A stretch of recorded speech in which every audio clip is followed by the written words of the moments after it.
We've got 7 dark psychology sales techniques here.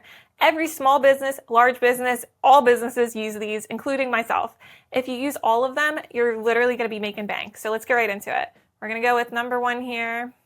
Zoom in. We've got the bandwagon effect. And if you don't know about Alex Hormozi, I don't know what to tell you. This guy knows business, okay? And he has sold so many of these books. And he knows what he's doing. He used the bandwagon effect to make you want to buy by telling you over 1 million copies of this book has sold, okay? And then he also goes and say, #1 Amazon bestseller over 3 years. Obviously, you're going to want to jump on the bandwagon. A lot of entrepreneurs have done this. Every single entrepreneur I know has at least heard of this book. And if you haven't, then I don't know, you're probably living under a rock. But let's keep going. So I got another example here. It's actually, today's Valentine's Day, but this time last year on Valentine's Day, Stanley released this cup in conjunction with Starbucks. And they did this collab, right? All around the United States, people were having these long lines they had to wait in to get this cup. That is the bandwagon effect. You seeing a long line and saying to yourself, like, I need to jump into that line and get this. And that's exactly how it works. You've got long lines, you've got reviews, you've got testimonials. And why is it that this works? People don't want to feel pain or regret when spending money. They don't want buyer's remorse. They don't want to feel like they made a mistake when they paid for something. And with these 2 examples, there's no mistake. Like, people are lining up, so you should want to jump in too. You want to jump on the bandwagon. And that's the bandwagon effect. So let's keep moving. We're going to go into number 2 now. We've got cult mentality. And if you haven't heard about coconut cult, you best believe it's some good shit. Try it. It's really good.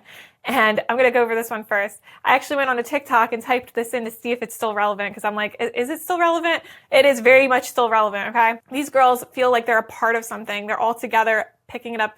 And that's what you're doing here. You are building that community. They even went as far as putting the word cult into their product name. And that's the thing. Like, this word cult isn't as like weird and like disturbing as it used to be. It's actually something that is very trendy and relevant. So don't be afraid to use the word cult in your marketing. Like, be a part of our cult. This cult classic, this iconic cult classic. That's what I use in some of my marketing. Really works. And then we've got another example here. We've got Talmadge and Brian Johnson. If you haven't heard of them, they've got a Netflix series that they just came out with. Brian Johnson, he talked about why he wants to live forever. And there's people that come join him at these summits where it's all about him trying to help people be healthy. And I'm all about it, actually. I love both of these. I'm really into health and fitness. So I love taking the Blueprint supplements. It's good stuff. And he really has made this work. He's made people feel like they're being seen, they're being heard, and they're gathering together. And how can you make this work, right? You've got the us versus them. Well, do you want to be like those people that eat McDonald's and Taco Bell and all these junk foods? Or do you want to be healthy? Do you want to eat healthy? Do you want to feel good? Both of these companies actually really display that us versus them. And brand identity for Brian Johnson, he's got Don't Die on his shirt. He sells merch with it. And why would you want to do this? Why would you want to put a cult on your brand or your personal brand or anything that you're trying to sell? Like, why would you want to turn it into a cult? People want to feel like they're a part of something. I had mentioned it before. Like, it feels good to know that there's people out there like you. And there's also just a natural human desire for a sense of belonging. When you're in a cult, you're gonna feel like you're really a part of something instead of just going about life like lonely. It doesn't feel good, right? Like, you want to have people that think like you, do the same things as you. And that's really what this is. And next up, we've got number 3, which is anchoring. It's kind of like this or that, right? And the first example I actually have here is pricing. So you see the pricing here and you're like really fixated on that. You're like, wow, okay, this is $171. Like, you can't really unsee it, right? And then you're thinking to yourself, okay, like, this is really good. Like, it's on sale. Like, and now I'm like, I'm actually only gonna be spending $119 on it. And that makes you feel more inclined to want to spend the money on it. When there's that anchor, it's like, oh, like, I'm not gonna be spending that much. So I'm actually really getting a really good savings. But it's kind of funny because Amazon always rips you off. And it's like, this is how much it's actually really worth. But regardless, that's besides the point. The sale price is what customers really fixate on. And they want to see that they're the original price there. So if you can do that, they're really going to feel more inclined to get the product because they're going to think they're getting such a big savings. And then the second example I have here is actually a real life example. This is when I first got my warehouse. A lot of real estate agents do this actually. They'll show you the best option first, and then they'll show you the really shitty options and maybe like another like okay option in between. And this is exactly what happened. They showed me the really good option at first. This was stuck in my head, but I didn't like it at first. I said that this was too small for me. And I was like, I don't really think this is a good option. So then they showed me the other units, and this one was like really messy, and like, and you get kind of anxiety, right? It's like too much clutter. And I was thinking to myself, like, I just want to move in and get going. I want to just start making my product, because I run an e-commerce business and I make my products. But that's besides the point. Also, don't laugh too hard at me. This picture is a little blurry, but this is another unit, a separate unit here. The ceiling was too low. Same thing, a lot of clutter. I would have had to wait for the tenant to move out so I could move my stuff in. And I just was thinking to myself about this the whole time, like, well, I want to get going, right? I want to get moving. So I ended up going with this warehouse, and I actually love it. It ended up being the perfect fit. It's the perfect size. I thought we were going to outgrow it. We took advantage of the vertical space, and it's really good. But that's another point here that I'm trying to make with the anchoring. It's kind of like your Goldilocks and Three Bears, right? Like, you have to try each one and see which one you like the best, right? So this is what happened here. And how can you make this work? So you can show the original price, like I said before, right? With the first example, you're going to show that original price there. It's got to be there. So the customer thinks to themselves like, oh, I'm getting a savings, so it's worth it. Okay. And then you can also use the comparison to see that they're going to be making the right choice, because they don't want FOMO when they're purchasing. Nobody wants to feel like they're missing out on something. So that's why it's really good to anchor. You got to show the different options. You got to show like, oh, this was the original price. You're getting this really good price instead. And let's keep moving. The next one is really good, actually. This is such a good thing that you can do for your business. Hailey Bieber has taken full advantage of this. Her marketing team is with it. They know what they're doing. The exposure effect is you seeing it so many times, right? And they did this perfectly. They put the product on the phone case. Like, when I saw that phone case, I was like, that's genius, because you're carrying your phone all around with you all the time. And she's also kind of got like a cult thing going on here, because she's got the phone case with her. It's like, if you don't have the cool phone case with the lip gloss little insert, then you're not like cool like us, right? It's kind of clicky. And she's really targeting like high school students and like young adults, right? Because if they don't have this case, it's like they're not cool, they're not with it. And another example here of the exposure effect is Facebook ads. So I actually love Facebook ads. People that hate on it, like, if you want to be broke, then be broke. Like, I don't know. You can't really just solely rely on organic traffic, because I used to do that. I could have made so much more money. And it kills me that people are like, oh my gosh, all my sales are organic. And it's like, that's great. But don't you want to really make the most money that you possibly can? Learn Facebook ads.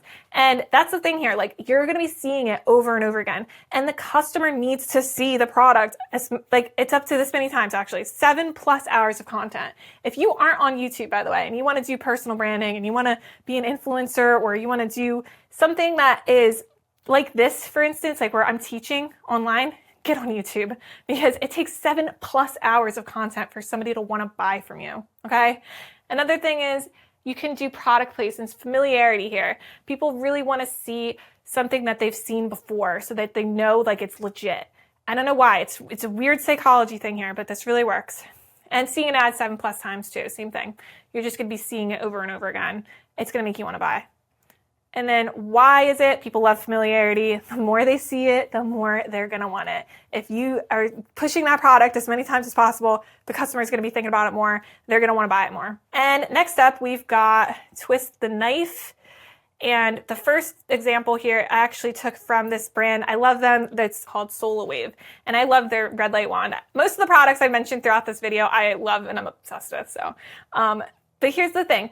When they're twisting the knife with you, they're showing you the before and after, okay? They're showing you like, well, you don't want these wrinkles on your skin. They don't want dry skin. You want like glowy, like depuffed skin, right?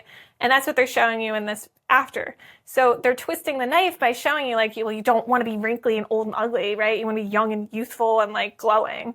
And the second example here that I've got, I'm in this community with Maureen. I love it. She's great. But she really did the twist the knife effect perfectly here. She's showing you that, this is a pain point for you. You don't have followers. You're not understanding how to grow your social media audience. And she's teaching you exactly how to do it. She's saying like the word easy here. She's making it seem so easy. It's like, oh, well, I've really been struggling, right? Like, it's kind of like the twisting the knife here. And then we've got all the different things that you're going to get when you join this community. I actually love that school does this where they keep it private. So like you can't have like a sneak preview. It's kind of another form of twisting the knife here. It's like, well, I have to pay in order to get in. I can't just like sneak in and see. But you can watch the video and she kind of gives you a sneak preview anyway. And I do. I love what she's doing here. Actually, another sales technique she's actually applied here. This is something I learned from .com Secrets. You can use the number, any odd number. 7 is a really good one and 3 is a really good one at the end. So if she had done 93, that also would have been good. A lot of people do 97. That's a good price because odd numbers make people want to buy. It's a psychology trick. So you're getting extra psychology tricks in here. Giving all this valuable info away for free, I'm telling you. Listen up, take notes. This stuff really works. I use all of these things. But okay, hear me out. Let's keep moving. So how do you make it work? You draw obvious attention to someone's problem. She's drawing obvious attention. She's got the arrow and she zoomed in on that 0 followers, right? And this is here, real customers, real results. Like it's like, okay, I really want this. Like this is what I have to do. This is legit. That's the thing. And then you want to make them feel worse about it by twisting the knife. Same thing before, like, oh, so dry, so wrinkly, so ugly, right? And it's like, so glowing, so beautiful. I'm like, that's what I'm talking about. And why do you want to do this? Sometimes people just need the extra push to buy. Sometimes people are kind of on the fence and they're like, is this really right for me? And then when you twist the knife and you kind of make them feel like that pain inside, you're like, okay, yeah, this is it. This is what I need. And then I'm going to buy. And it works. So now the next one here, number 6, guilt tripping, reciprocity. And what this is right here, I've got this example of this perfume from Ulta, okay? You've got over here, free gifts with purchase. For some reason, we just love getting free gifts and then we want to come back, right? This really does work. I've used this so many times in my business and this always gets me repeat customers. And another example here, I actually learned from Influence the Psychology of Persuasion. Servers will actually include a mint right before they give you the bill. And this ends up giving a higher tip. When the customer gets the mint, they feel obliged to give a higher tip. They got something. They got this little gift, so they feel like they owe you something. And that's the thing here, how to make it work. You got compliments, you got gifts, you got favors. I'm sure you've gotten a compliment from somebody and you kind of wanted to talk to them more because they made you feel good. And this is another way to use the reciprocity. It's kind of just like if you give them something that they like, any type of gift, it doesn't matter what it is, any type of favor, because when we receive something, we're likely to feel indebted regardless of what we receive. It's crazy. It could be the cheapest gift. Like, let's think about this for a second, right? This mint, this is very common and it genuinely works for servers and waiters. This mint only costs like 5 cents, okay? It's not really worth much, but it makes somebody feel good. It freshens their breath after they had like a meal maybe with garlic or something, and they feel like, oh my gosh, this person is looking out for me, right? Something just so small like that can really help them feel indebted to you. So you can use this as a sales tactic. And now we've got the last one here. We've got the Zeigarnik Effect. I think that's how you pronounce it, Zeigarnik. Okay, either way.